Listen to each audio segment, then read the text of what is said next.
Yes, it is. Hmm.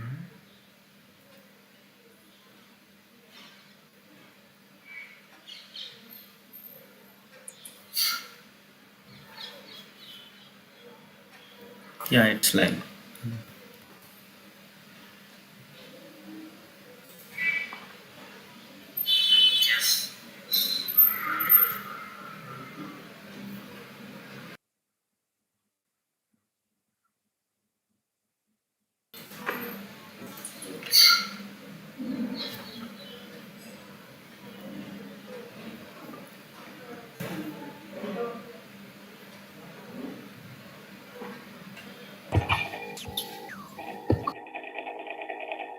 It's five. Shall we start? Hello and good afternoon. The Public Outreach and Education Committee of the Astronomical Society of India welcomes you to the discussion series Ask an Astronomer. I am Sarita Vek, and joining me are Dr. Virendra Yadav and Dr. Crispin Karthik from the ASI POAC. Our eminent astronomer for today is Professor Surhud More from IUCAA, Pune, and our theme for discussion is Search for a New Planet in the Solar System. Professor Surhud will be giving a short presentation, which will be followed by a discussion. I invite our participants and viewers to note down their questions in the chat box. We will be taking them up soon after the presentation. And I welcome Professor More to the discussion. I request Dr. Virendra to introduce our guest astronomer and speaker before the presentation begins. Thank you, Sarita ji. So, Professor Surhud More is Associate Professor at Inter-University Center for Astronomy and Astrophysics, or IUCAA in short, located in Pune since 2018. He did his PhD from Max Planck Institute for Astronomy in Germany, and then he had multiple postdoctoral.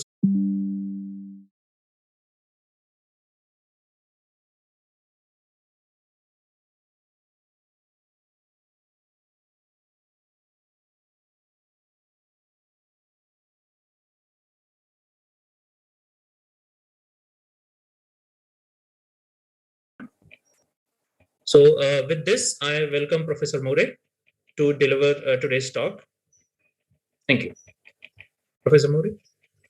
Yeah, thank you a lot, Virendra and Sarita, for this introduction, for the kind introduction, and to the ASI Public Outreach and Education Committee for this opportunity to have a conversation with all of you. I'm going to talk about the search for Planet 9 in our solar system, aka a topic that even my 8-year-old daughter can understand and appreciate. So, of course, a lot of this work would not be possible without my collaborators all over the world, from far west in the United States to far east in Japan, and also in Europe now. So, I want to thank all of them right at the beginning of this talk. So, mankind has been observing the night sky from time immemorial, right? If the pandemic was not on, for example, I would have invited you to IUCAA, where we host stargazing sessions regularly, right? And you could have seen the sky along with me during the nighttime, and I could have shown you some of these patterns that you see. A moment, there is some other box which is coming up, terminal which is coming up. Yeah, it's fine now. It goes away now? Yeah, it is gone. Yeah. Okay, thank you. Yeah, so I would have invited you to see the stars along with me, right? But today we will have to do with this computer screen that we have. Okay. So what you see here is a picture of the sky. On a clear night, you can see about 5,000 stars with your naked eye. And people have been observing these kind of stars for many millennia, right? And as human beings, what we like to do is to identify patterns in the sky, right? And so if you look at some of the stars, you will identify some of the patterns. You may know, for example, this particular pattern called the Big Dipper, which is used to identify the pole star, right? In order to find the north direction. Right? So there are many such patterns that you can see in the sky. And so these were quite well known, right? And these patterns in the sky, they are called constellations. Okay? Now, if you keep on observing the sky, what you will notice is as the time goes on from evening to night and evening to night and then to the dawn, what you'll see is that this pattern of stars, they keep moving around the sky. Okay, so they rise in the east and they set in the west, for example, just like the sun does. Okay, but these patterns, they stay constant. But if you observe the sky even more closely, what you will notice is that among these pattern of stars, there are also some heavenly objects which don't really stay in the same pattern. So if you observe them for months, weeks or months, you will see that some of these objects, they just keep moving around. Okay? So people had noticed these objects, and that's why they are called wandering stars. Okay? So they don't stay fixed in terms of the pattern of the background stars, but they move around this pattern. Okay? So these objects, they were called planetes asteris, or wandering stars. So this planetes asteris is the thing in Greek, right? And for planets, in short, that's what you and I know about, right? So these 5 planets that we see here, Mercury, Venus, Saturn, Mars, and Jupiter, these planets are those that you can actually observe with your naked eye. Okay? So they are very, very easy to find because these are quite bright, right? And so people have known them, right? So now we can even find these objects in the textbooks. So my 8-year-old, she's learning about these planets in her books, right? So you have Mercury, Venus, Mars, Jupiter, and Saturn. These are things that you can see, and of course, Earth, right, that we live on. But these pictures that we are used to now, they have to be taken with a telescope, right? And if you just had the naked eye, you would not be able to see anything beyond this, right? So this situation, it did change in the 1600s when Lippershey, a Dutch engineer, he filed the first patent for the telescope, right? So this telescope is something with which you can see the faraway objects, they appear nearer to you, right? So it was first invented for terrestrial use. You wanted to see things on the land or maybe at the sea, right? Ships coming closer to you. But it turned out to have to be far more consequential to our understanding of the cosmos. Right. So what happened is once it was discovered, Galileo, he took this telescope rather than focusing on things which are on land, he decided to focus on the heavens. Right. So he tried to look at the stars and the planets with his telescope. And at that point of time, the prevalent view was that the Earth is at the center of the universe, and everything, all the heavenly bodies, they go around the Earth. Okay? Because that's what you see because of the rotation of the Earth, right? So what Galileo observed was, again, shattering this particular concept of the Earth being at the center of the universe. So he observed Jupiter, and around Jupiter, he found 4 dots, okay? These particular 4 dots, and he observed them over and over different nights. And what we found is that just like a shepherd, there are these 4 sheets around this shepherd, right? And they are just going around Jupiter, right? So there are these 4 dots, they keep on going around, and they change their positions. So it was the first time that someone saw something else going around another heavenly body. So the Earth didn't remain any special anymore, right? So this was a huge discovery, and it changed the foundations of these geocentric theories of the universe, right? So when we make technological advances, then those technological advances can indeed drive discoveries, right? So this is a theme which will come out more and more often, okay? So after the discovery of the fact that Jupiter had moons, and everyone then knew that, okay, things rotate or revolve around the sun. And so the idea of why these stars are moving around the sun is that they are closer to us. So if you're sitting in a moving car, like the Earth, which is going around the sun, and the other planets which are also going around it, you will see that they are moving in the background of stars, right? So that idea then came about, right? So then people understood why you see these planets moving around in the fixed pattern of stars. So then, once you had the telescope, you had many astronomers then trying to use these telescopes and to do a variety of things. So William Herschel is one of them. He wanted to make a map of the stars in our own galaxy, right? And so he was trying to look not only for the moons of Jupiter, for example, or moons of other planets. He was trying to look for stars going around stars, so binary stars. Okay? So while he was making this map, he suddenly found an object which was moving around the fixed pattern of stars, right? Just like the other planets do. And so he said, wow, this is interesting. So initially he thought that maybe this is a comet, those things which have long tails, which come about once in a while near the sun, right? So he thought it is a comet. But then, as all astronomers do, they kept on following it up and trying to look at where exactly its path is as a function of time. And he was then able to establish what is the path of this object around the sun. And he found out that instead of following a really large elliptical orbit like a comet, it was found to be a more circular orbit. Right? So he understood that this should be a planet. So he named it Uranus. He became very, very famous. He was named the Royal Astronomer by King George III. Right? So he became very, very influential at that point of time. Right? So this discovery was done in the 1780s. Okay? So then after that, so you had like overnight, you had the solar system, which we all knew only to be the 6 planets. Now it had extended, right? It had become more than that.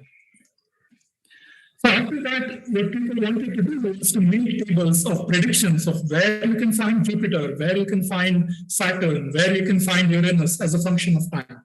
Right? So there was a particular institute which was tasked with this particular job. So the Bureau de Longitude, which was established by Laplace. And under Laplace, there was a student who had joined, Alexis Bouvard, in the 1790s. He was from a very, very poor land, I think in the southeast of France. And then he came over to Paris to work with Laplace.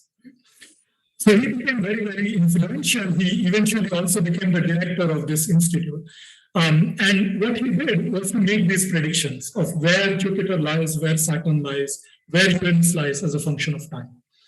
He was very meticulous, right? Uranus was discovered in the 1780s, right? So what he did was he didn't have a lot of time, right, to live, because Uranus takes a long time to orbit the sun. Right? So what he did was a little bit more ingenious, right? He went back to images that astronomers had taken before, right? And he asked the question, can I actually see Uranus in these images? It's just that they did not identify it to be a planet. Right? So he went back about 80 years even and tried to look for these images. And lo and behold, he did find Uranus in these images. Right? So now what we had was the path of Uranus as a function of time for many, many years. So he documented it meticulously. Okay. So here is, for example, one of these tables that he made. And what he was also doing was also predicting where this Uranus should be. So Laplace, you see, he had used all the tools of perturbation theory. He had developed them and applied it to gravity that Newton had given us. And we have calculated how Uranus and Saturn and how they move around the sun and how they are affected not just by the gravity of the sun, but also by the gravity of Jupiter and Saturn and so on, right? And so he was making all these predictions. So you can see all these equations, cos phi, sin phi, all these terms that you can see. So let me just go through all of these equations one by one. No, sorry, I'm not going to bore you about this. Questions are quite interesting, but let's look at what the predictions turned out to be, right? So he had measurements from 1690, right? Remember, Uranus was discovered in 1781, so you could go like 90 years back in archival data, right? And what he did was the following. He calculated what his theory predicted where Uranus should be and what the observations were telling him, okay?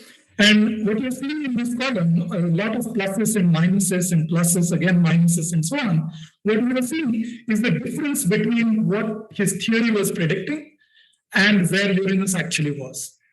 And you can see that sometimes Uranus was a little bit ahead in its orbit. Sometimes it was a little bit behind in its orbit. right?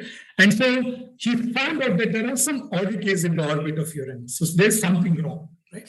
So as a good theorist, he said there must be only one thing that can go wrong, right? And he said, of course, observers are wrong. They made some mistake, right?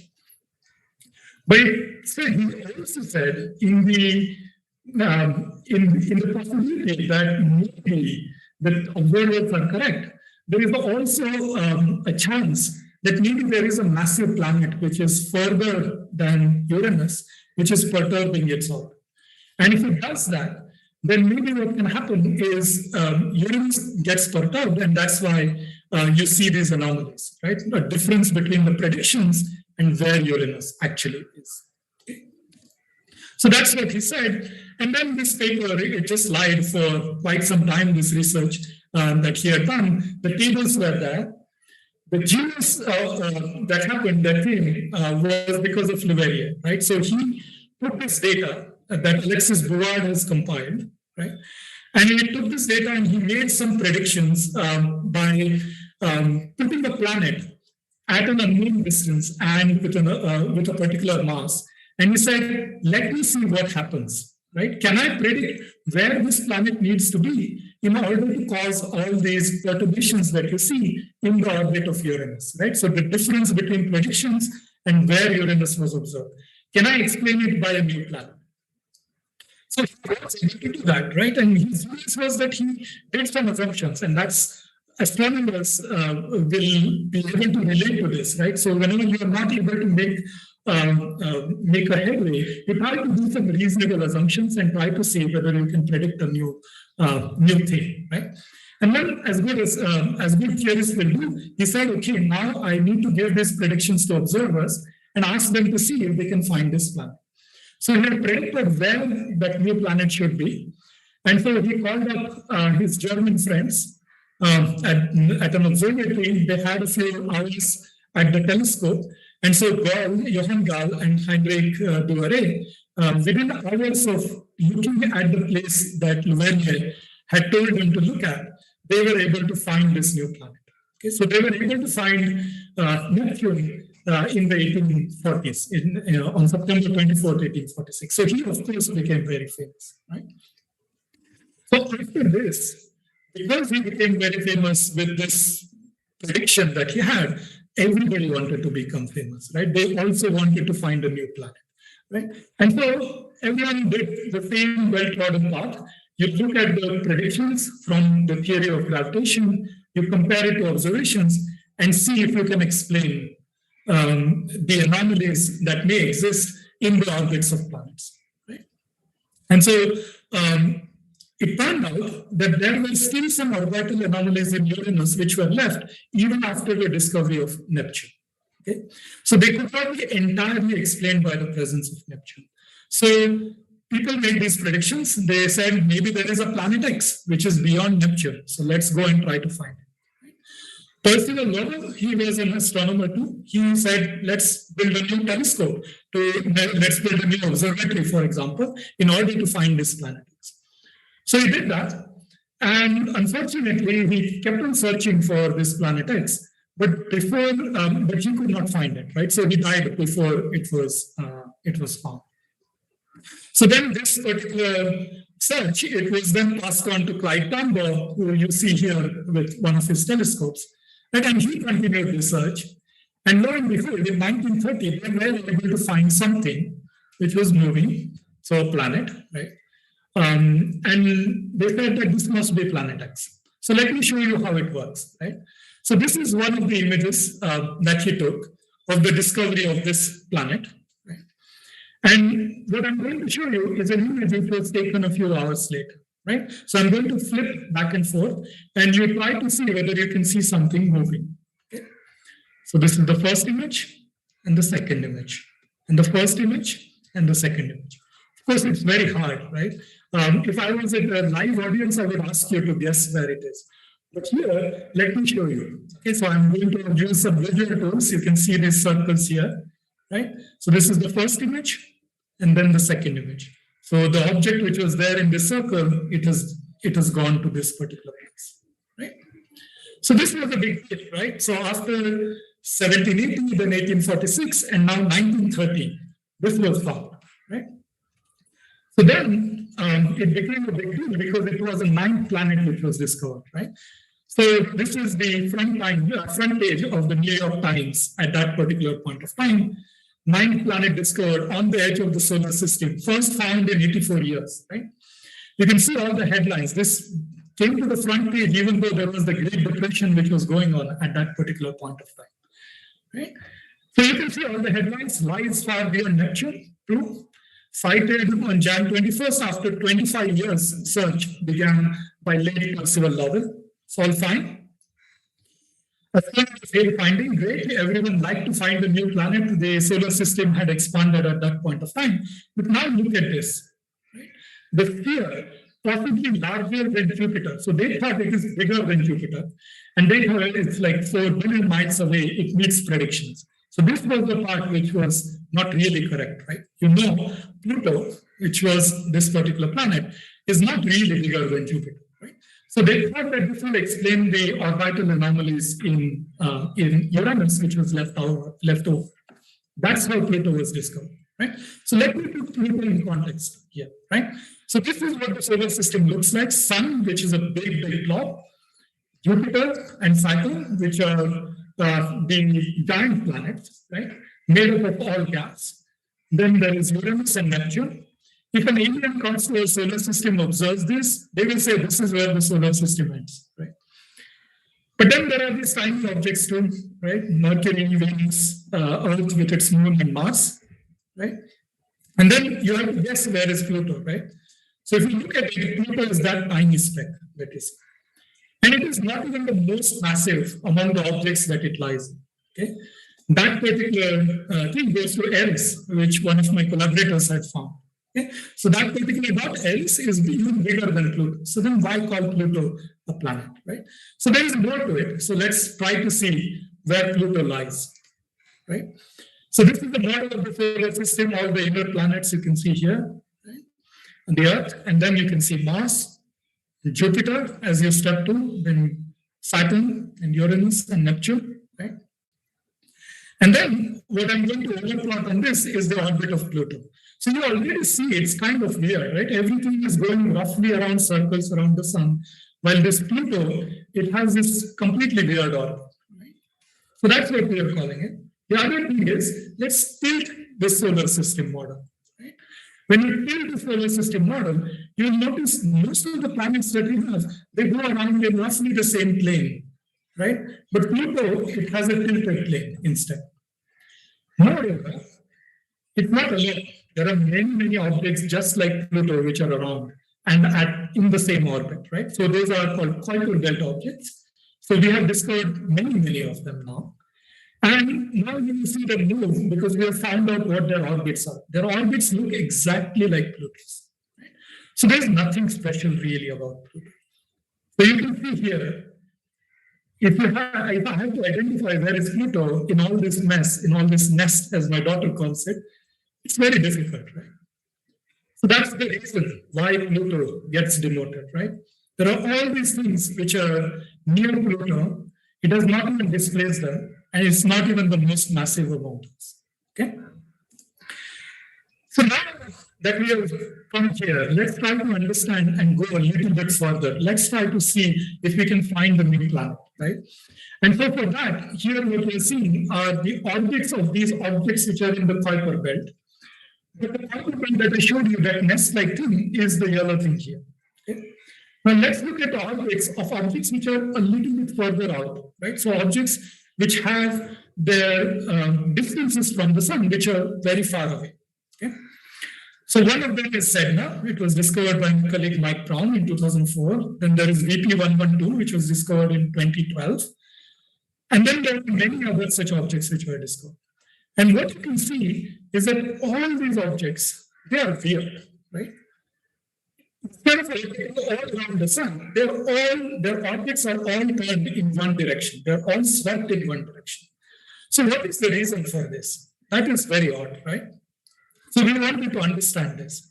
And so my colleagues Mike Brown and Constantine, what they did is they ran numerical simulations. They said, maybe there is another planet which is doing something like this. So let's try to understand, right? Just like we're using Uranus and Neptune and moving them around, right? Putting some extra planet just to see if you can explain the orbits. Now we have these test particles, the Kuiper belt objects. Let's see if we can explain their odd orbits by putting a new planet. So what they did is they ran a computer simulation. So they put many different small orbiting bodies around the sun, and they distributed it uniformly. And then they put a new planet around the sun in an elliptical orbit that you can see here. And they said, let's see what it does to the orbits of these other objects. And so they let gravity evolve this particular system, and they ask, let's see what happens. Right? So as you can see, over time, there are some orbits which are very stable. So they stay where they are. Okay? But then there are some orbits which are here. They get very close to the orbit of planet 9. And what planet 9 does, or this particular planet as we call it just picks away these objects. Because they come closer, because of the gravitational influence of this planet, it picks it off. Right? And so, as time goes on, what we see is that the orbits which were on this side of the planet, they just get depleted, while the orbits which were on the other side of the orbit of the planet, so on this particular side, they remain. Right? And once you reach something like 4 billion years, which is roughly the age of our solar system, then most of the orbits that you see which remain are on the right-hand side. In this particular picture. Okay. And so what you can then do is you can take this animation and then also try to look around in a different plane. And what you see is that these objects, they also lie in the same plane as the plane in which this new planet is orbiting. Okay? So you can see this particular confinement that happens here. Okay? These orbits are also very special. So when these planets, when these small Kuiper belt objects, they come close to the sun, then planet 9 is very far away. So this particular planet is very far away. When the planet comes close to the sun, they are far away from the sun. Okay? So this way we can avoid the gravitational influence of this particular planet. Okay? So that's what happens, and that's how they are explaining this thing. Now, of course, explaining something doesn't mean that it exists, right? As an observational astronomer, I want to see it. So we said, okay, let's try to find it. So in order to find it, what we are doing is we are using this particular telescope called the Subaru telescope. Okay?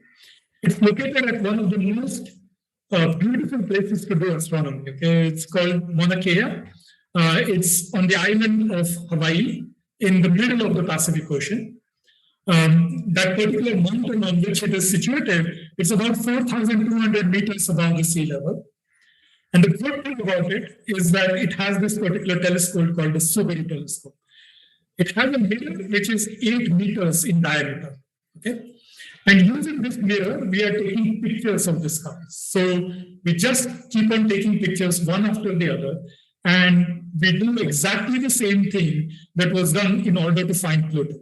We look at a part of the sky, we take a picture. We go there the next night, we again take a picture. We go there the third night, we again take a picture. In all these pictures, we try to see if something has moved.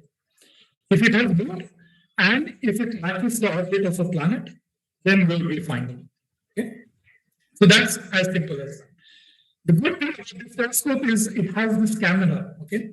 And this particular camera, it has the field of view of 9 times the size of the full moon. Okay? So with this camera, we can efficiently search the sky.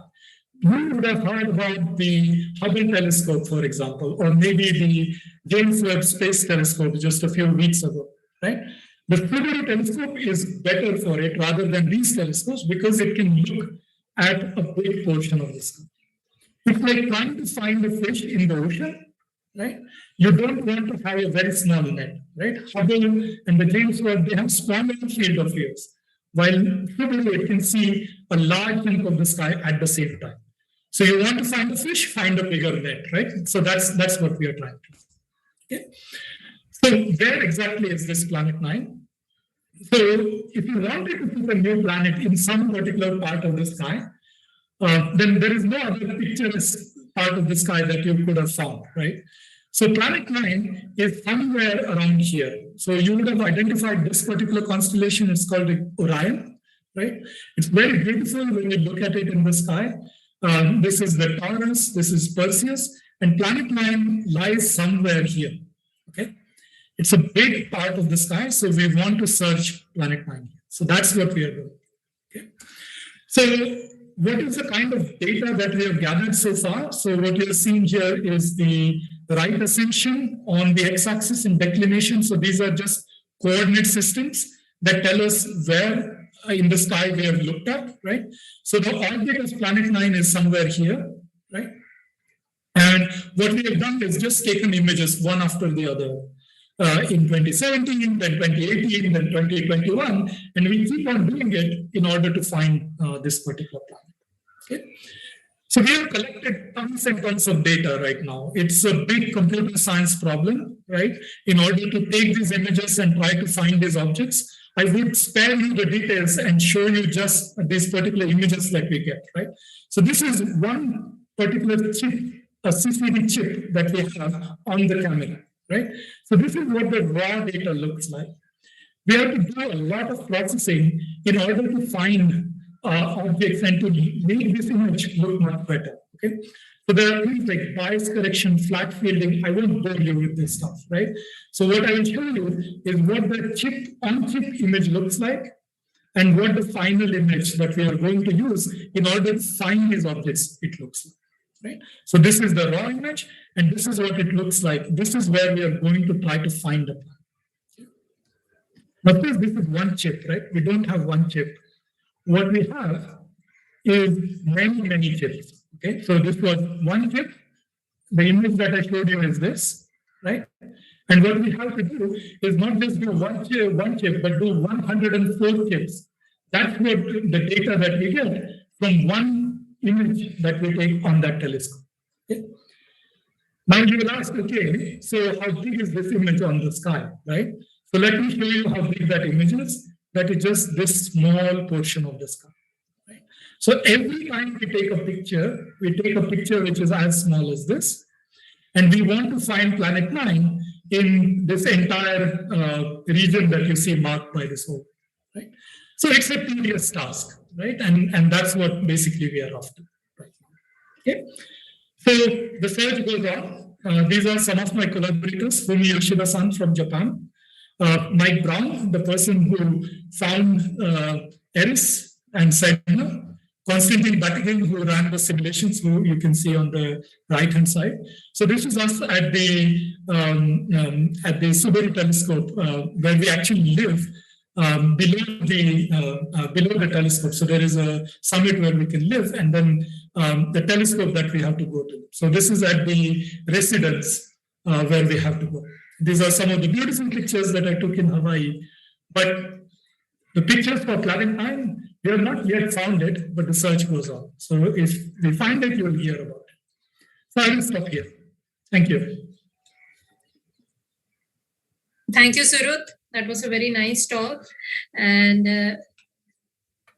I invite Virendra also to for this discussion, and Aniket, who is here.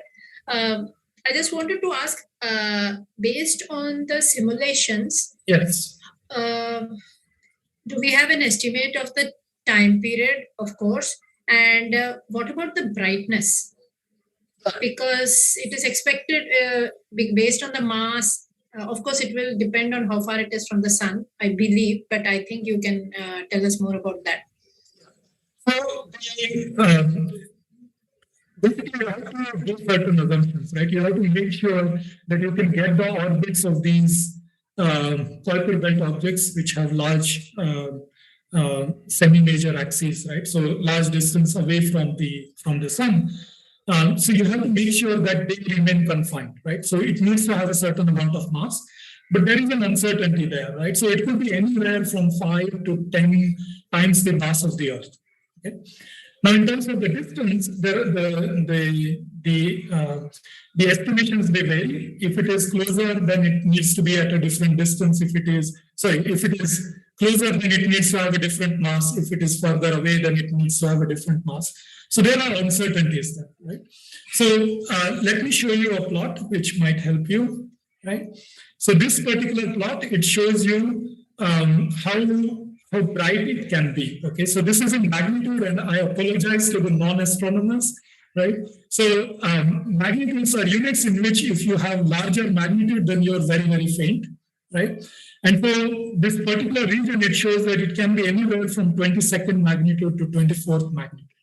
Okay, so just to give you an idea, every 5 magnitudes that you have, you go fainter by a factor 100. Okay, our naked eye, they can see up to a magnitude of 5.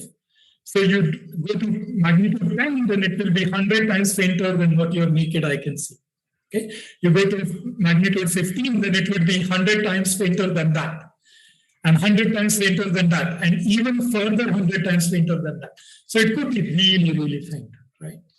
About 1,000,000 times fainter than what your naked eye can see. And that's why you need the Subaru telescope. In terms of the time period for going around the sun, it could be anywhere between, say, 15,000 years to 20,000 years. It depends upon the distance, basically. So there is uncertainty in that. And the more massive it is, the more distant it has to be, and so on and so forth. Okay. So does that answer your question, Sarita? Yes, yes. But again, I think it is also related to what Aniket has asked just now. He wants to know, why is the uncertainty so large? The uncertainty is so large because there are only a few objects which are there, right? And so it's not like because the simulations showed a really large number, right, of trajectories. But they were simulations, I understand. But if one sees that, one feels that the orbit seemed pretty... right. So these things that I showed you from the Kuiper belt, there are many, many of them, right? So Kuiper belt has many objects. They have been observed. All of these, I think, are the observed Kuiper belt objects, okay? And their trajectories, etc. But what we are trajectories are known, is it? All these Kuiper belt objects, these Kuiper belt objects, the trajectories are known. But if you look at the objects which are the even odd objects, right, from this. So all these objects, they are all these yellow lines that you see here. Yes. Right? Now what you are seeing are the objects which are even further away, right? So the objects which have the semi-major axis, so it's basically half of the distance between this nearest point and the farthest point, right? That is about 230 times the distance between the Earth and the Sun, right? So these are the oddities in the Kuiper belt, right, that we see. So there are only a few of them, a handful. Now there are even more discoveries, but that is still not enough to pinpoint where exactly the orbit of planet 9 should be, and where planet 9 should be. Okay? So it turns out that you can still predict, right, roughly, because we know how planets move around the sun. If they are in an elliptical orbit, then they spend a lot of time further away from you than closer to the sun, right? That's basically Kepler's law. And so you expect planet 9 to be at its furthest point, just by probability, right? And so that's where they are looking at, okay? And if it was closer to us, then it would have been also brighter. And if it was brighter, then there would be other surveys which would have seen this. Right. So we have made some plots. So I did not go into the details of this. So for example, this shows what is the vband magnitude, so the visual magnitude, how bright it is as a function of the trajectory, right, for the planet. So the brightest is like 19, is it? So the brightest can be 19, right? Less than 19, like 18.5. So this is 19, right? And you go up and up. Okay. So 19, 20, 21, and so on, right? So brightness is about 19, right? Mm-hmm. And this is the limit from Pan-STARRS, right? So Pan-STARRS is a survey which has surveyed the sky up to 22nd magnitude, roughly, right? So anything which is below this, so anything which is brighter than the 22nd magnitude, it would have been observed by Pan-STARRS. So you can rule out all of this region, right? Because Pan-STARRS has not seen it.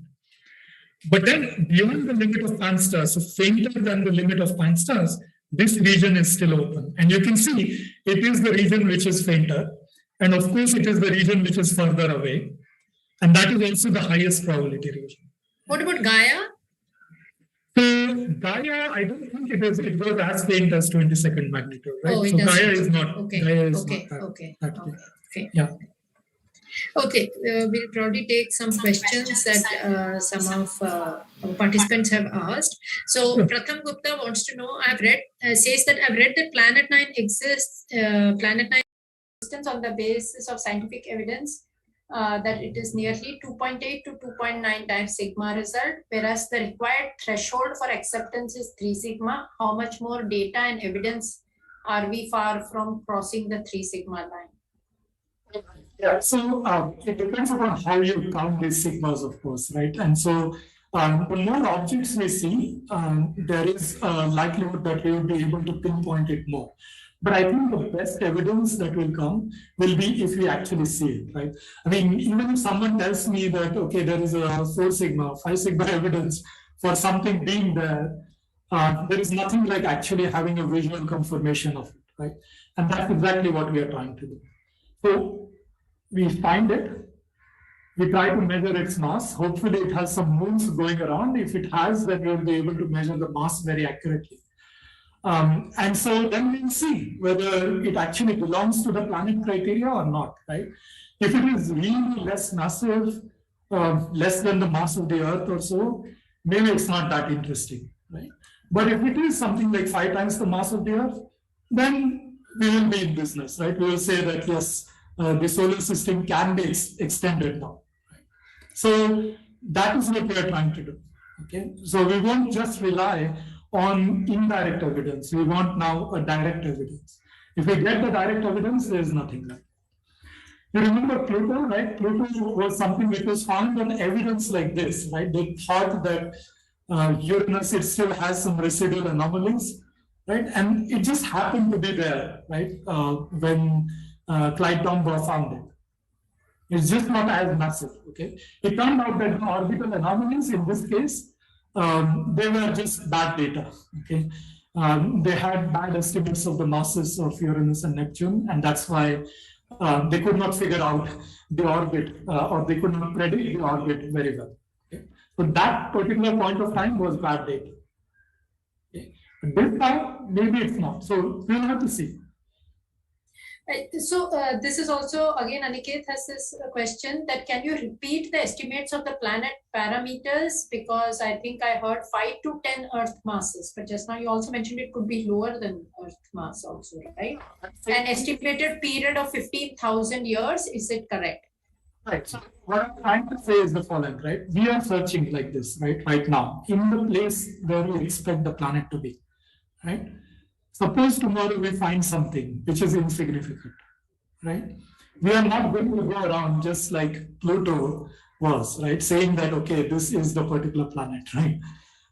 We will have to see whether it can actually explain the oddities that we are seeing in the orbits that are there. So that basically... and whether it is a planet, right? That criterion of a planet. Right, yeah, exactly. So if it is something like 5 times the mass of the Earth, then it should be a planet. So then there is no doubt about it, right? So there are curves which people have drawn which show the mass of the planet and how far it can be from the sun, right? And how massive you need to be for a given distance, right? So if it is 5 times the mass of the Earth at that particular, typically 300 AU to about 700 AU, then you basically get something which you can call a planet. Okay, so next question is from Gaurav Gupta, who says, thank you, sir, for the amazing lecture. I have a question. I heard about 100 plus hours of JWST uptime are dedicated to the study of solar system. Is there any plan to use it to find planet time? So that's JWST is amazing, right? And it can do wonders, but it cannot find planet 9. And the reason is as simple as follows, right? So the amount of sky that we need to search to look for planet 9 is humongous, right? So I showed you this particular image. Let's see, let's try to go to the, yeah, this particular image, right? We can see the uncertainty in the area of where planet 9 can be. It is huge, right? With the telescope that we are using, it has the biggest field of view given its size, right? You can see that the field of view compared to where we want to search is just this much, right? Every time we take one image, it only looks at this particular small portion of the sky. If we use JWST, it will be even smaller than that, really, really tiny, okay?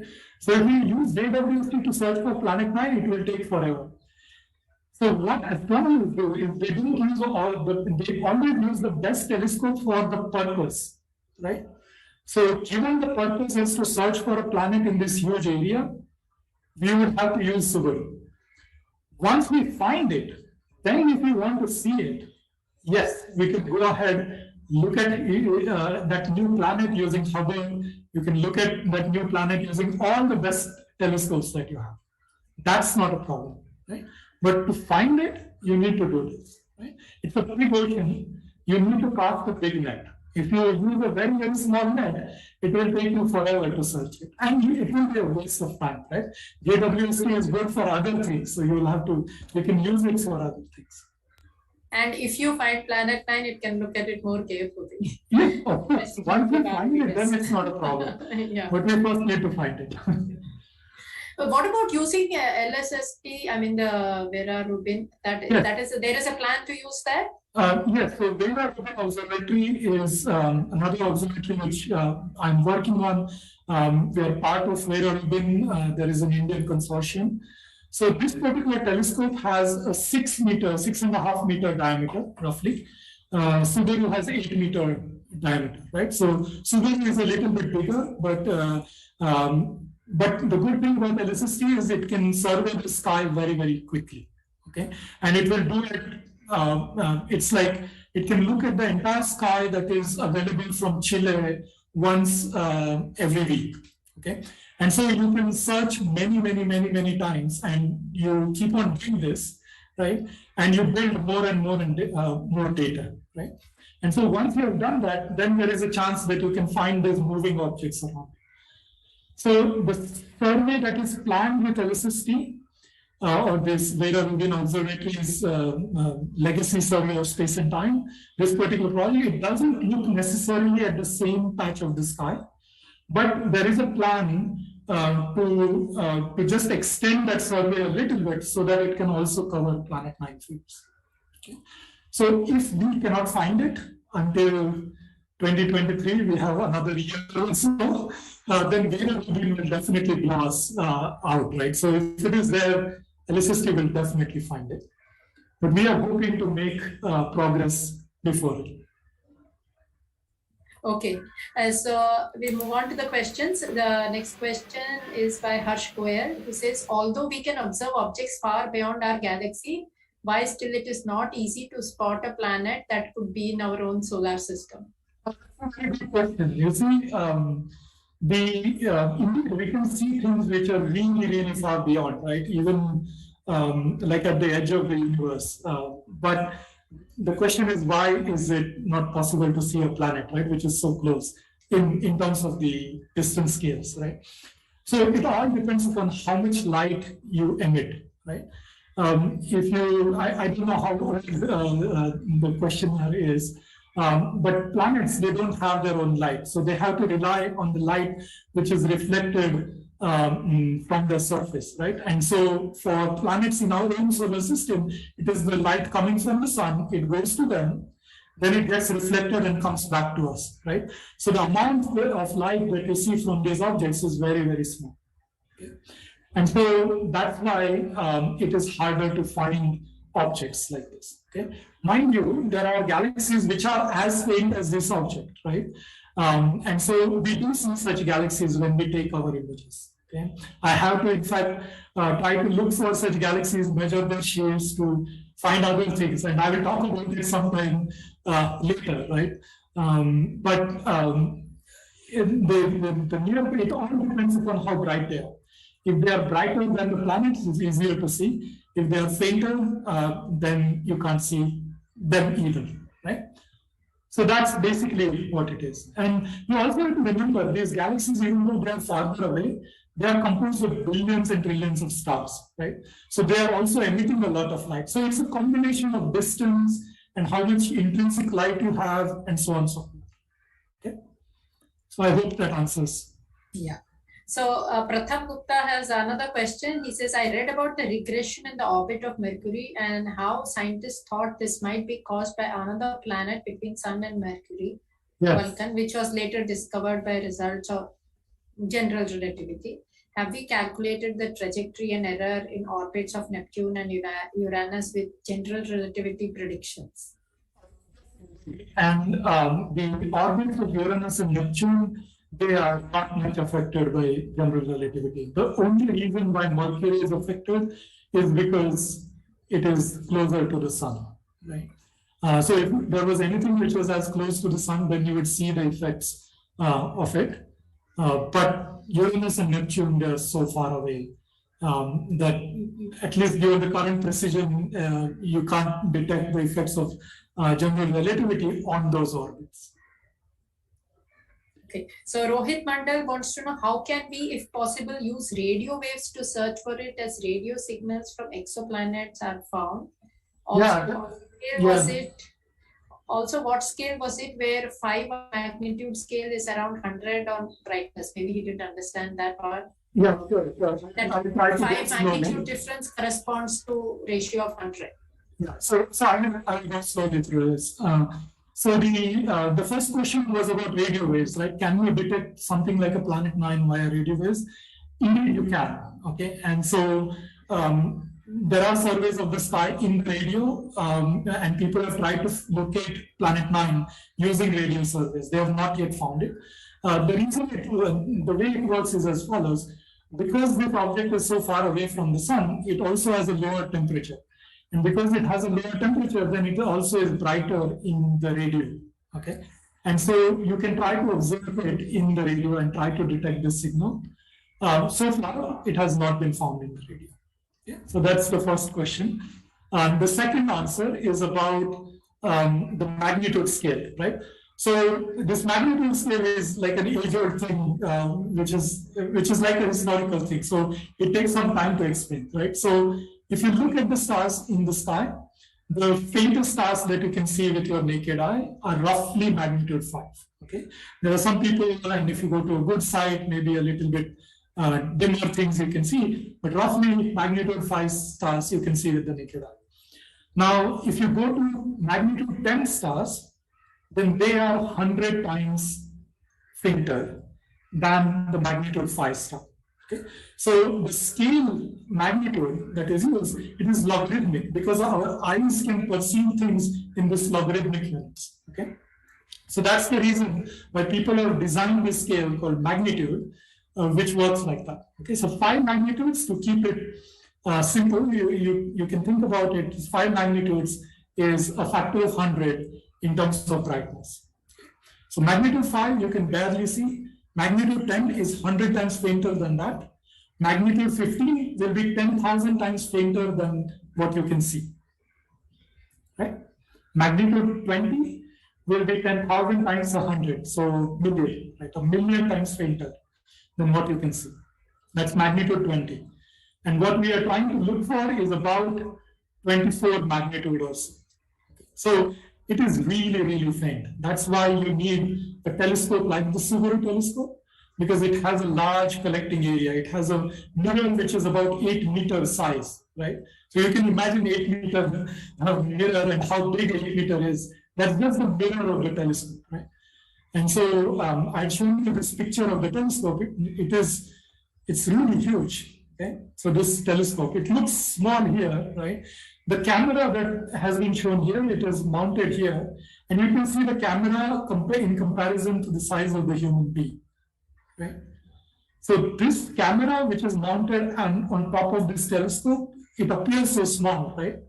But it's actually so big. Okay? It weighs about a ton. Okay. So I told you at some point that with technological advances, you can make discoveries. this is way less than a technological advance. Okay. Yeah, Virendra, can you please take the questions from YouTube now?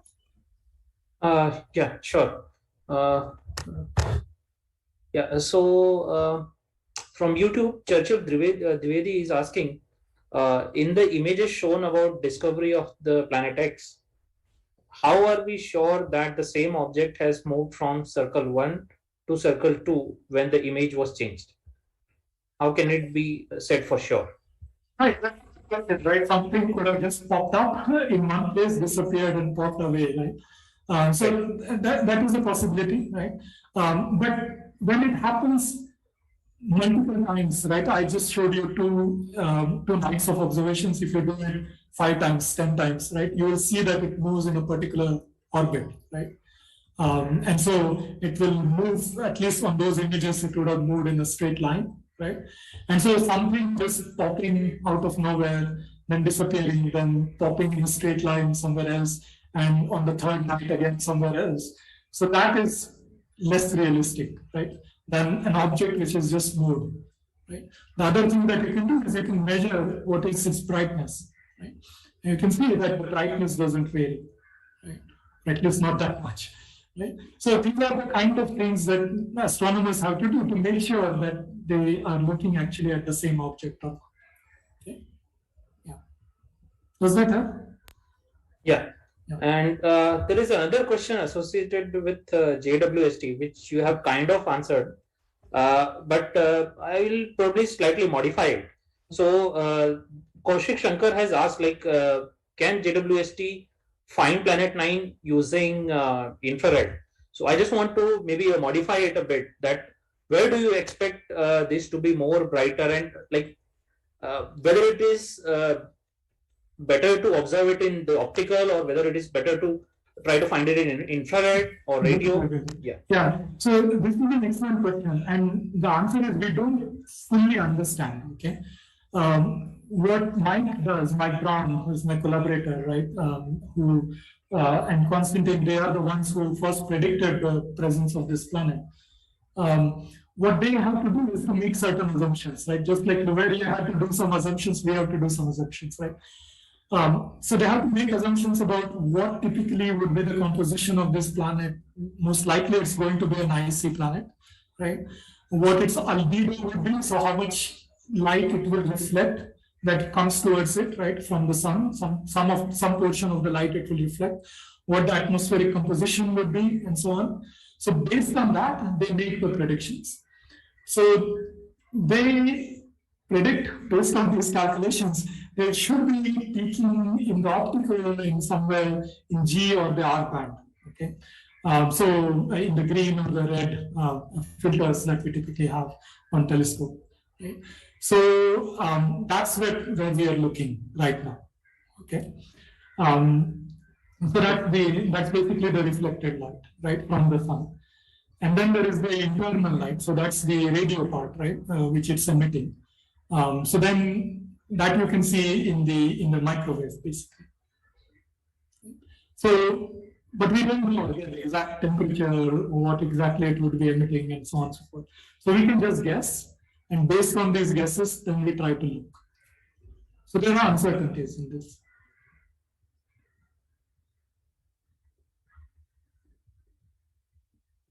Okay, we'll move to the next question. Mm-hmm. Okay, Saraswati Mandir is a 4th standard student. Okay. So Parthavi is asking that he or she is a 4th standard student, and it was taught in the school that Pluto was the 9th planet, and currently its status is dwarf planet. So what was the reason that prompted scientists to push for revisiting the status? That's a very good question. Thanks, Parthavi, for that question. So Pluto, as I tried to show you in the talk, right, it's extremely tiny, okay? And as I showed you, maybe in this simulation, I can go back to it, right? it's not alone there, right, in its orbit. So let's try to just move this a little bit so that I can bring it to the place that I can actually explain this. Okay, right. So here is the sun, which is here. All the inner planets are here up to Earth, and then there's Mars, Jupiter, Uranus, Neptune, right, which is here. And then the orbit of Pluto that you see is this particular odd orbit that you see. Okay, so the violetish orbit that was there, that was of Pluto. Okay. Now this Pluto, as you can see, it's going around in a very weird orbit. But along with that, there are many other objects which are also going in the same orbit, okay, or in similar looking orbits, right? So all these dots that you can see, they are also other objects which have orbits which are very, very similar to Pluto. If Pluto was massive enough, then these objects would not have survived. Just like planet 9 kicks out all the small objects which come in its path, if Pluto was massive, it would have kicked out all these yellow-colored things that you are seeing. Okay, but it is not. Okay? And that's the reason why Pluto was demoted to being a dwarf planet instead of a planet. Okay? So when I was small, and this is for, of course, the younger kids there, when I was small, I was thought that Pluto is a planet. Okay? At that point of time, we did not know of all this jungle that exists. Okay? But now we know, and we know better, right? If we call Pluto a planet, we are going to call other things a planet. Now, imagine you as a 4-year-old kid trying to go through the names of hundreds of planets in your book, right? So that would be very, very hard. But physically speaking, also it makes sense. Now, let me tell you who is the one who actually pushed this particular change, right? So, these Kuiper belt objects, they were discovered, but they were not really massive, right? The most massive Kuiper belt object that was discovered was Sedna, and that was discovered by Mike Brown, okay? And he didn't said, I have discovered the 10th planet, right? But instead he said, this is silliness, right? If I call it a planet, then I will have to call so many other things a planet, right? So in fact, he has written a book saying why and how I killed how I killed Pluto. So if you get the time, you should read about it. And he also has many interesting takes. In fact, if some of you follow Twitter, then his Twitter handle is Pluto Killer. So Pluto Killer, right? Because they killed Pluto as a planet. Okay, so please take a look. Follow me at AstroSumo. And we'll keep updating you about Planet 9, and the search for it. So I hope that helps and answers why Pluto is not really a planet. There are other criteria that people came up with. I'm not going to go into the details of that for the moment. Okay. Yeah. Okay. The main reason is this nest of objects. Okay. And there is one last question on YouTube from Rajeshwari Jadhav. What are the aspects on which your team would be locating the planet? And thanking you for the wonderful lecture. Thanks a lot. Of course, I appreciate the fact that there are also young kids who are attending and are asking questions.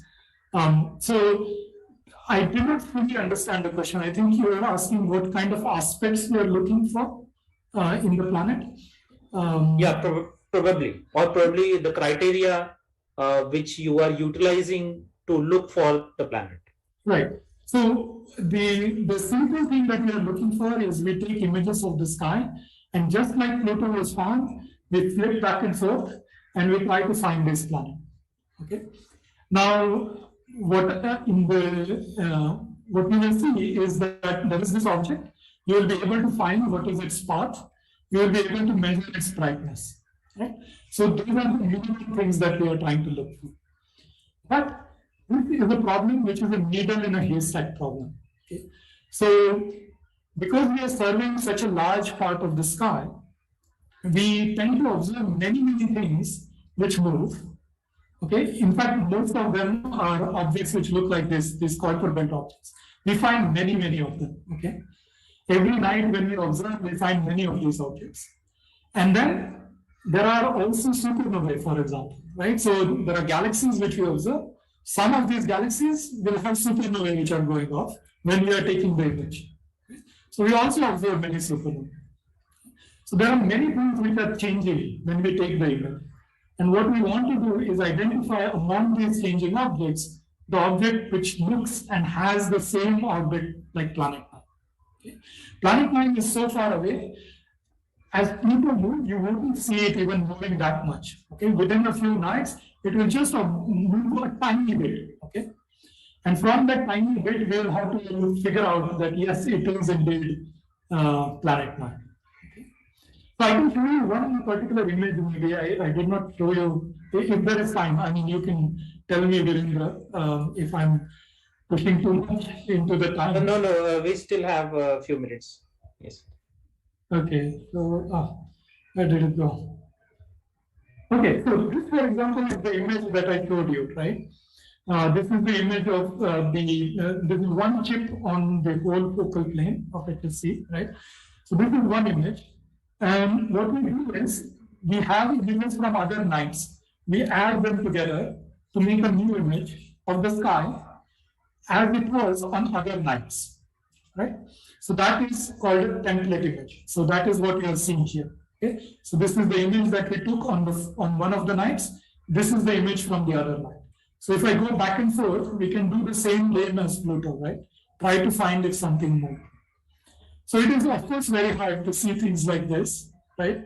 And so what we end up doing is rather than doing flipping back and forth, we take the first image, we take the second image and subtract it off. Okay, so when we do that, we go from this image, the second image, and then the subtraction. It looks like this. Now, everything which was constant, all the stars which were constant, they were static, they go away. If there are stars which are changing in their brightness, they will appear in this image. If there are supernovae which are going off, they will appear in this image. If there are objects which move, then they will appear in this image. So can you see this particular object? Right, this white dot here? You can see that it is present in the difference image, which means it did occur in one of the images and it was not on the other nights, right? So let's just go back and check whether it is indeed the case or not. From the difference image, you were able to see this, right? So just keep an eye on this particular location. Right? So now I'm going to move back and forth. Right? Now you can see this object here. It was there on the first night, it's gone on the other night. Right? My guess is it is typically a Kuiper belt object which would have just moved. Okay, and it moves so much that it even goes farther away from this field of view. Okay? But we'll have to see what it is. Okay, we'll have to check, look at the other images from the other nights to see where it lies, and then figure out what its orbit is, and that will allow us to identify it. Okay, there were other objects in the difference image like this. These are some stars which would have changed in brightness, or stars which are saturated, which means they are so bright that the amount of electrons that they put in the pixel of my camera, they just get saturated. There are not even enough electrons to respond to the amount of light that it gets. Okay? So there are many such saturated objects also. So they will have to remove them out. Okay, and then try to focus on objects like this. This particular object that you see, this is definitely a star which has changed in its brightness. Okay, so going from one to the next image, you can see its brightness has changed. It is harder to understand the brightness, of course, here, but it pops out in the difference image. Okay. So that's how we do these things. It's basically searching for a needle in a haystack, right? And so if you are searching for this needle, you better have less hay. Right? And that's why we do the difference imaging, to get rid of all the other stars and galaxies which may be present in this image, but which are static. So all that goes away in the difference image. Right. So that takes care of the questions on YouTube. Okay. We have a couple more in the Zoom chat. Mm-hmm. So there is a question like, is Planet 9 expected to be beyond the Kuiper belt? Asked by Pallavi Chadha. Right, yeah. So the distance basically it's around 300 AU to 700 AU, right? That's the predicted distance, where AU is the astronomical unit, which is the distance between the Earth and the Sun, right? So the orbit of Planet 9 will be somewhere, or its semi-major axis, roughly the radius, right? It will be somewhere around 300 to 700 AU. Okay. So it will not exactly like be within the Kuiper belt, right? Because otherwise it would have all destroyed the Kuiper belt. So it has to be beyond it, right? But it does come closer to the farthest away Kuiper belt objects, right? And that's how it tries to confine them within the orbits that they have. So that's the idea. And the reason why we are saying that it should be a planet is because we know that it has removed objects, right, from one side of the population, right? So one side of the sun, it has removed all the objects. And it is only some special objects which have this, it's called a resonance orbit, right? Which means when the planet 9 comes closer to the sun, they go further away. And when the planet 9 moves away, then they come closer, right? So they have this resonance of orbits. So the orbital periods are some integral multiples, or the ratio of the orbital periods is some rational fraction, right?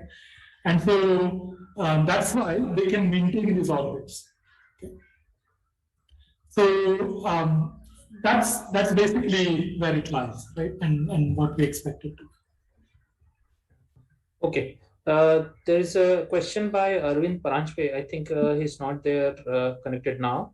So Okay. he had asked, like, if you find a planet 3 to 5 Earth mass, but its orbit cross one of the planets, say Neptune, will it be called a planet or dwarf planet or entirely something else?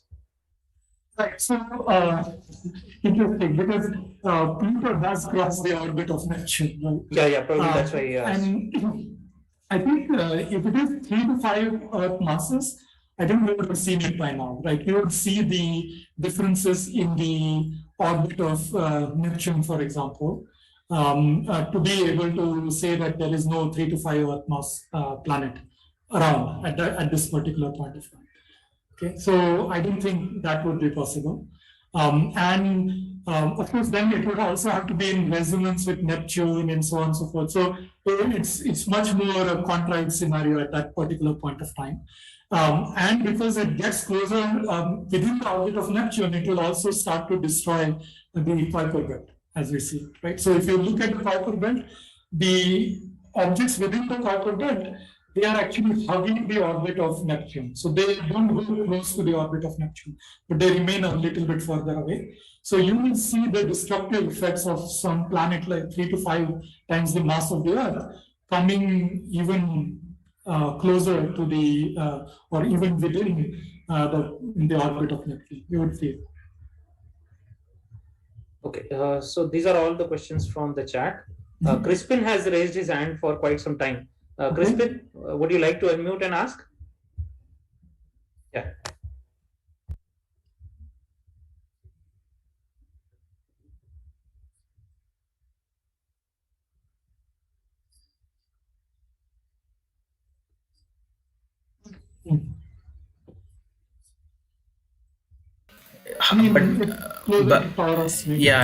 But basically it is like non-sidereal rate objects, right? So and also the plot with respect to the RA and DEC, I expected like orbital elements through that.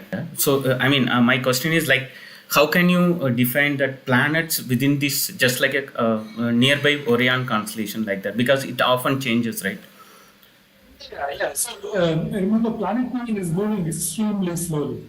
Right? Okay. Yeah, that so I got it. One point. It won't be. It will be like an arc second per hour, right? True. So 1 arc second is extremely tiny. Right? True. Per hour, and so within the time that we are searching for it, it's not going to move. Yeah. Even in fact, even within 50 years, right? It's not going to. Okay. Timeline. Right. So it is basically about the timeline. Okay. And so currently, what we know where the orbit is, that's what we're showing. Okay. Of course, as a function of time, it will shift.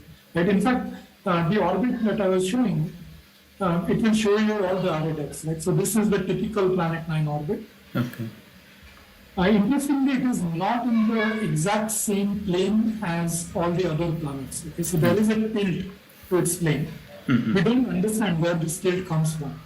The reason we know that it should be tilted is because these orbits of the Kuiper belt objects, which have semi-major axis beyond 230 AU, they are tilted. Okay? So because they are tilted, who is keeping them in that tilt? Right? So that's what the job of this Planet 9 is. Okay. How much is the tilt? How much is the tilt? I think it's of the order of a few tenths degrees, right? So 10 to 20 degrees or so. I don't exactly remember, but I think that's roughly the tilt. Then you can calculate, I suppose, by looking at this plot. Yeah, right? The crossing of the ecliptic and this Planet 9 orbit. I should be doing this more carefully. Right? I think Aniket, go ahead. You want to ask? So sorry, I'll finish it. So RA and deck is fine, right? Because of the farthest distance. Yeah, Okay. I mean, it will move in this orbit. Right? Okay. So, Okay. Do you have any table for orbital elements parameters for this planet? Yeah. So we in fact have like simulations, right? So Okay. Mike and Constantine, they have made simulations, and they will give them like fake planet lines Okay.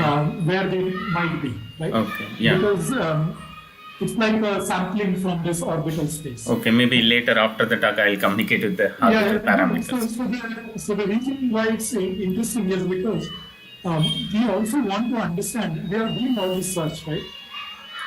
And I showed you all the CCDs in the focal plane of the Subaru telescope and so on. There are thick gaps in between, right? So we would also like to understand, could it be that we missed Planet 9 just because it fell in some chip gap, or it was close to a star which is saturated, and so we couldn't find it, and so on and so forth. Right? So what we do is interesting. So in fact, I'm leading that effort. I take all these objects that Mike and Constantine have simulated, I put them in my images, the fake Planet 9s. I put them in my images, and I try to recover them. I try to see whether I can find those objects in my images. Okay? And once I find all the objects, I pass it on to Mike and I ask them, okay, how many Planet 9s, the fake Planet 9s, were you actually able to recover? Right? Could you find only 80% of them, or 90%, or 60%? What is our efficiency at this search? Okay? So we are also trying to quantify those aspects.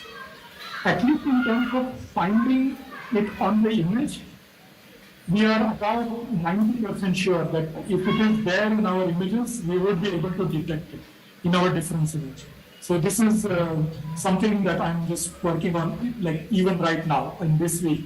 I've been making these plots in order to understand this. Okay. So that's the use, and I can pass. These things are still not published, so we may not be immediately able to pass it on, but within a few months, it definitely will become public. Thank you. So, Surhud. Yes, Aniket. Yeah, the question is, have you estimated how many observation hours you need to have a fairly good confidence that you have scanned the entire space or orbital space? Yeah, so of course we need multiple hours, right, and multiple nights in fact on Subaru telescope. So what we are seeing here is the product of about 5 to 7 nights of worth of data, maybe a little bit more now, by now, about 10 nights, right? And each night on the Subaru telescope costs $100,000. Sorry, $100,000. What I say, right? So we have to make these calculations, right? And so if you want to scan this entire amount of sky, it will take something of the order of 15 nights or so. Okay? And we have been asking the time allocation committee to give us, and we have had to deal with bad weather. I mean, they have been very kind. They have given us time. And then there was a volcano which went off in Hawaii, and so the telescope was closed for quite some time. So we have had to deal with all sorts of problems, right? And so our efficiency is like 50-60% in terms of observation because of this. Okay? Of things which are beyond our control, right? And then there is a problem that it's not like taking an image on one night, right? You have to be able to take another image on another night. And if you don't take it, so suppose it was brilliant weather on the first night, we took wonderful image. On the second night, the weather is not great. Then we are not able to see anything, right? Not use any of that data. So it goes completely waste. And so this reduces the efficiency of observations. And so that's what we have been, unfortunately, having to deal with. But we try hard. Okay? Let me give you one more thing, right, that happened. Right? Given this huge amount of data, terabytes of data that we have collected, right? I try to reduce it on a server, right? So you cannot reduce it on a simple computer. You have to use like thousands of computers for like a month or so before you can reduce all this data and try to find the planet, right? So if I was doing it on one computer, you can imagine, right? 1,000 times 1 month is like 1,000 months I will be doing this. I'll become extremely old by the time I analyze this, right? So I analyzed this on a computer server in Japan, right? And over the Christmas holidays, the server crashed. Okay. So all the data that was used, it went completely down. So I could not access it and I could not recover it. It's still unrecoverable right now. Okay? But we have to use buckle up, right? In that case, download the data again, reprocess it, try to find it again. And so that's what I'm in the midst of right now. So these are the kind of hiccups that happen, unfortunately. I could not be complaining, but that's how things go, right? And people think astronomy is just this cool romantic thing where you go to a telescope, you observe, but it's full of staring at screens and having to do a lot of hard work. I also wanted to convey that, right? So that's why I'm trying to tell this story. Yeah, Aniket. Okay, so Aniket, you're done. I just wanted to ask one question before we wind up. Aniket, yeah? Yeah, I'm done. Okay. So you have been saying that 3 to 5 Earth mass, if you have that kind of mass, then you will be able to, it would be a planet because it would probably clear up the regions surrounding it. Am I right? So can this be used, to get a limit for planet mass? Because right now the definition of a planet does not include a certain mass. For example, if Earth was in such a orbit, would it or would it not be categorized as a planet? Yeah, that's an excellent question. So let me just pull up the plot. So that's why I'll stop my sharing. Let's see. I've made, it's not my plot. It was made, I think, by Constantine at some point. So just a moment. Bear with me. Let's see if you can feed it. Can you see the plot? Yes. Yeah. Okay. So what you're seeing is mass on the y-axis and the orbital radius here, right? So how far away it is from the sun. Okay. Neptune sits here. Everything which is in this particular region is ruled out by ephemeris, right? So just by looking at the orbit of Neptune, so that's the kind of question that Arvind was asking, right? So this is the particular line, right? So this line, anything which is beyond this line, it cannot be, so it doesn't affect Neptune that much that you can rule it out, okay? So anything which is beyond this line here, that will be, so that will be, get a pointer. Right, yeah. So anything beyond this line here on this side, on the right hand side, that doesn't affect much of the ephemeris, okay?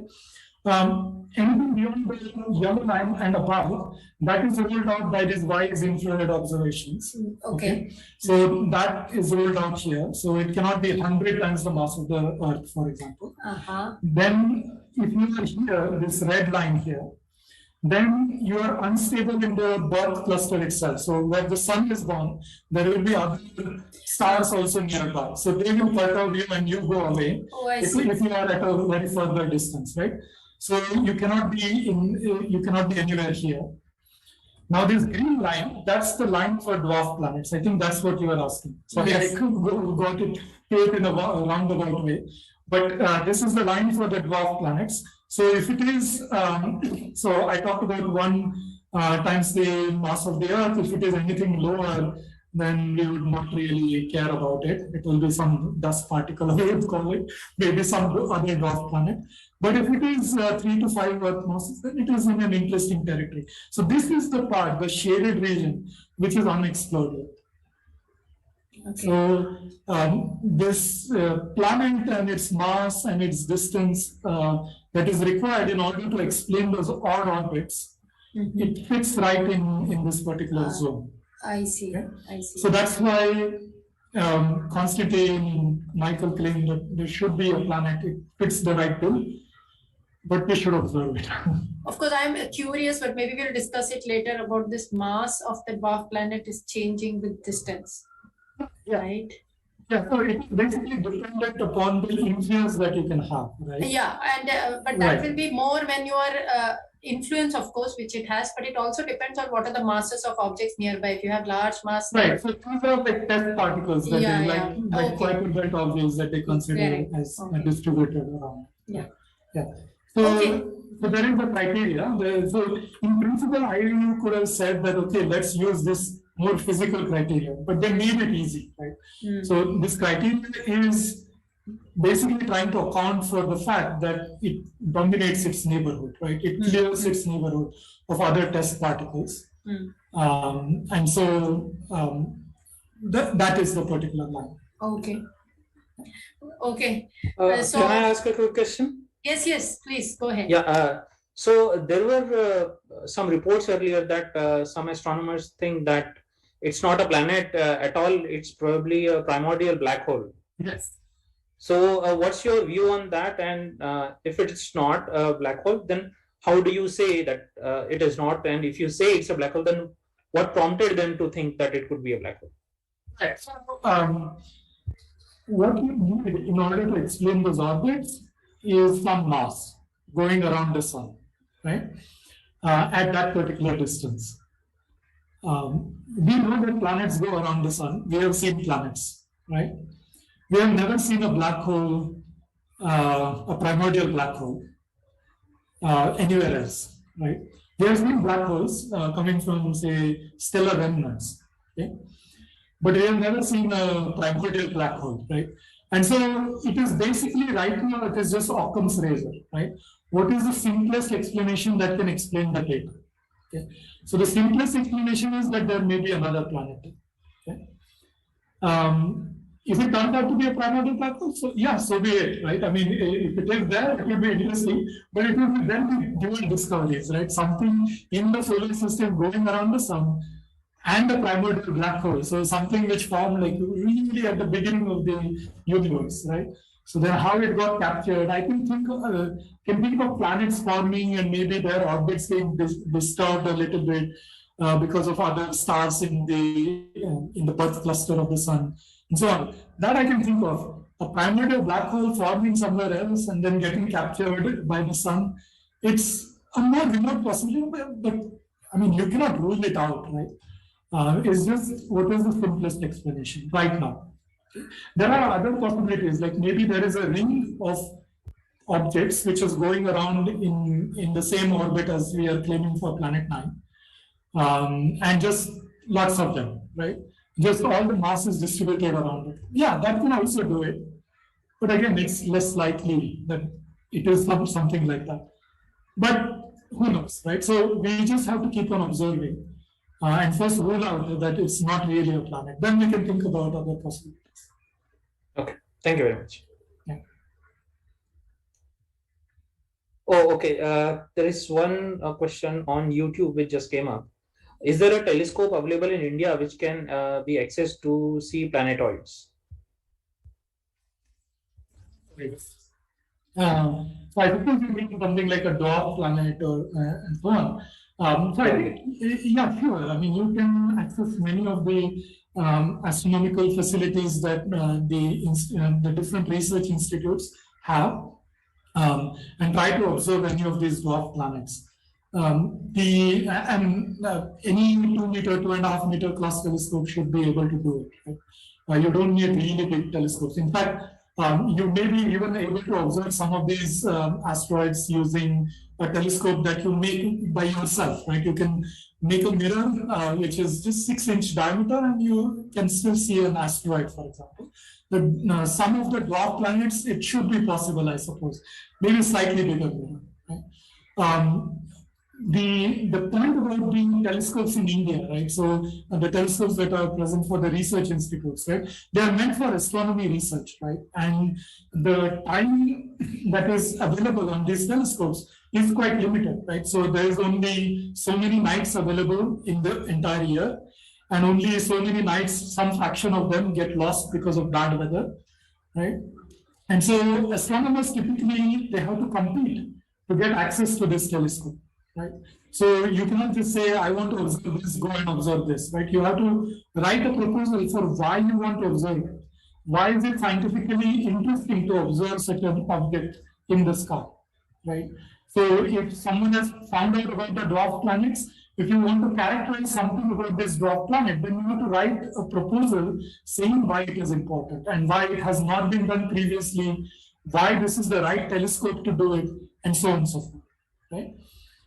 So you can definitely observe them through the facilities which are available, but you have to come up with a good science case. Does that help? I hope that answers your question, Bharti More. And I think we can also probably add that if for general public, there are planetaria which may hold sessions. Yeah, planetaria and amateur astronomy clubs and all. If for general public. Yeah, indeed. I mean, they can take you on these stargazing sessions. Some of them, correct. Some of these clubs have like big telescopes too, and so you can observe some of these objects from there. Aniket, maybe you can clarify. Aniket, are you here? Yeah, like some of these dwarf planets you can observe with an 8-inch telescope, right? 8-inch, but on a you need a very clear sky and yes. Very dark location. Dark location. Yeah. Then you have some chance. And see, many of these things will still appear just as a point objects.